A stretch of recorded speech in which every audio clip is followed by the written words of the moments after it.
We're 6 episodes deep at this point, and I, like many other people, find myself rooting for this guy more and more. Adar, the father of the orcs, one of the first, if not the first, of the elves that was corrupted by Morgoth, at least according to the lore of the show, and converted into an Uruk. He is one of the most likable characters, despite the fact that he's a bad guy, and he's one of the few characters that I find is actually being acted with some actual acting chops. And it's actually one of the only characters I find to be believable on the show. And I'm actually like, I buy into his mission. Like, he has a reason for existing, unlike many of the other characters that we've seen portrayed so far. I'm Tim Anderson, aka Renfell, sometimes known as the Bearded Dwarven Princess. For those of you who are returning members, welcome back. We got another Rings of Power rant video for you today. And if you're a new person here, there's a few things you need to do first. Like, subscribe, hit the bell icon so that you never miss an update when I have a new Rings of Power video going live.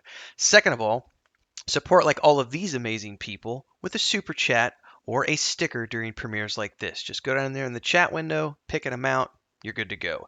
After the fact, when the video has been uploaded, if you're watching this later on, you can do a super thanks down there. And for those of you who just love everything that's happening here and you want to go above and beyond just supporting individual videos, you can join as a member of the Adventurers Guild for $2.99 a month, $3 a month. It's a great way to buy me a cup of coffee. I'm like another new Netflix, Hulu, Disney Plus, providing lots of good content for you and yours. And of course, at the end of the day, don't forget, every Monday at 11 a.m. Central, we do the Mondays in Middle-earth show where I read through The Hobbit, The Lord of the Rings, and The Silmarillion ahead of, well, it was ahead of, and now we're in the middle of Rings of Power. So we could better understand Rings of Power, analyze it, and to update myself because I haven't read those books in 20 years, and the internet didn't exist back then like it does today. So, anyway, that's the spiel. Let's get into today's episode.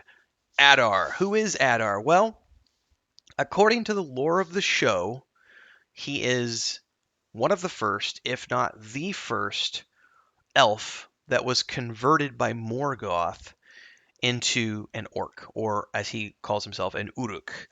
Now, this is kind of tricky territory here because a lot of people will say, well, Tolkien didn't actually say that because the various notes that he wrote at various points in time, he always kind of differed on what he thought was the origin story of the orcs, and it's not necessarily factual that they were converted by Morgoth, blah, blah, blah.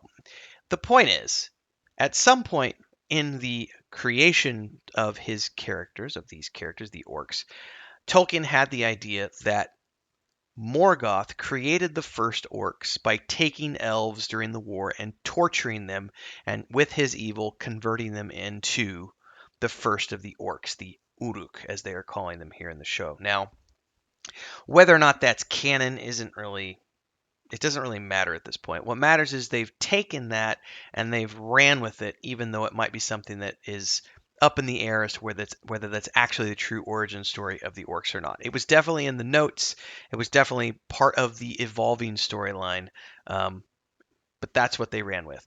So I actually mentioned on this when we got the reveal that he is one of the first, if not the first, orc to be converted or elf to be converted into an orc by Morgoth. I actually went, hey, that's a really cool nod to the lore of Lord of the Rings, and I got to give them credit for actually including that part in the show. It also gives him a little bit more of a reason to want to exist when we get the backstory that comes into play in episode 6. Because during episode 6, as part of his questioning, it is revealed that he got tired of following Sauron all of those years and Sauron mindlessly sacrificing orcs on this cause that Adar viewed as a lost cause, trying to rebuild and reshape Middle-earth into this new world after the fall of Morgoth. And eventually Adar got so fed up with his master Sauron just needlessly sacrificing elves, or orcs, I should say, that Adar, feeling like all of these orcs were his children, apparently killed Sauron, or killed Sauron's form that was there at the time. Now, as we know through the course of the history of the Lord of the Rings, Sauron's physical form can be destroyed, but his spiritual form exists on and on and on until finally it's destroyed at the end of the Third Age, because everything he'd put into the One Ring, when that was destroyed, that poof, he's gone. But this is before that, so he's still very much in the world, and he hasn't put his power into the ring yet. Now, at this point, Sauron is known as being a master of illusion, and whether or not his physical body was actually destroyed, or whether or not he allowed Adar to believe that his physical body had been destroyed, Adar believes that Sauron no longer exists. And when Galadriel is questioning him, this kind of puts her whole quest up in question now, because she's been pursuing this evil, this thing that she thinks is going to ruin the world, and it turns out that Adar has taken care of that for her. This was also, stepping away from Adar's character for a moment. This was one of the weakest moments for Galadriel's character, as she revealed herself to be a washboarding, you know, person capable of torture. And then the whole speech she gives about how Adar's kind, the orcs, need to be wiped off the face of the planet because they are corrupted creatures and they don't deserve to exist, and that she's going to kill all of them while he watches, and then she's going to save him for last so that he can feel the pain and anguish. I mean, she's just gone off the deep end into the dark side. And he even comments to her that you have become the very thing that you claim to hate, which is another reason why I really like Adar's character, because he's not bound up in this, moral high ground. He's there for one reason. He's trying to find a home for his people, which you got to respect at the end of the day, because he doesn't really view himself as good or evil. He's doing what it takes to provide a home for his family. And he even gave the humans, from a certain point of view, I'm going to be on his side for a minute playing devil's advocate, he did give the humans a chance. He said, you can join us and we'll let you live in peace, or we're going to come and kill you all and then we'll take your land. But he did give them the option. This is no different than the Roman Empire back in the day, or we could talk about many empires that have done the same thing, where they came in and said, "Hey, you can join us and we'll let you exist as you've always existed under our banner, or we're going to take you out and take over your land, and some of you might die in the process." So his mission, as it were, is to just find a home for the orcs and to propagate the orcs and to take care of what he views as his children. So, in the grand scheme of things, he thinks Sauron's dead. He's just trying to create a new home for his people. But he also seems to have some ulterior motives based on dialogue that we've seen in the early episodes of the show, where he's talking about, that kind of power would require, me being a god, and I'm not a god yet. I think it was episode 2, maybe, when he said that. So he seems to be on the lookout for a way to make himself more powerful. And then, he's seeking the sword, which was created by Morgoth, I guess, or Sauron. And it's an interesting conundrum here, because on the surface he appears to just want to find a home for his people, but he also has this complexity of being someone who's also looking for power. Now, why is he searching for that power? We don't know. Is he attempting to dominate? Is he attempting to do other things? But he also did appear to mention, the whole scene when he's bearing the arm of the orc and the orc's flesh is burning. He's like, I wish you could feel the sun like I feel it. One day this will all be covered in darkness. I will miss it. I will miss the sun. Well, how does he know the land's going to be covered in darkness, and what's going to cover the land of the darkness? Does he know why the land's going to be covered in darkness? Does he foresee what's coming? Is he working for someone who's going to be coming darkness, bringing the darkness?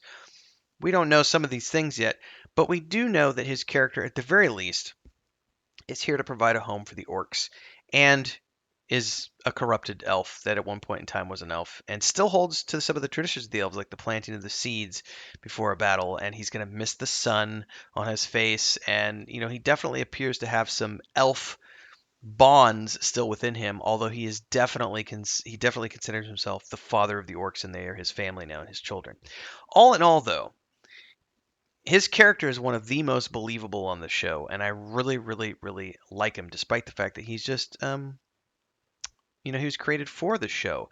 It says here that, in this Mashable article, this is something I read.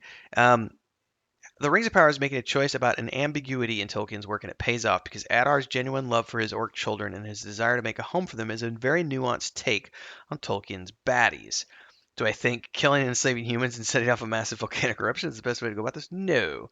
But do I have a greater sense of what Adar stands for beyond general evil? Most definitely. And that's one of the reasons I say he's one of the best written characters so far, because he exists beyond simply being evil for the sake of being evil and for the sake of filling a trope, as opposed to Galadriel, who's just filling a trope at this point.